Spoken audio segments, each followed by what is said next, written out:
Това е пазарска количка с тройни колелца, предвидена за лесно изкачване на стълби. След малко ще демонстрираме.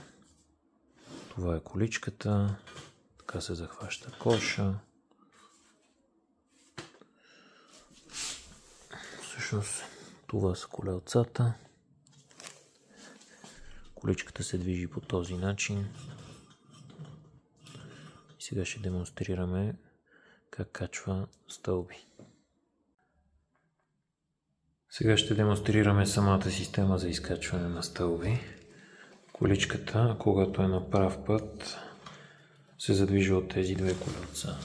Когато достигнем до стълбите, почвате да я дърпате.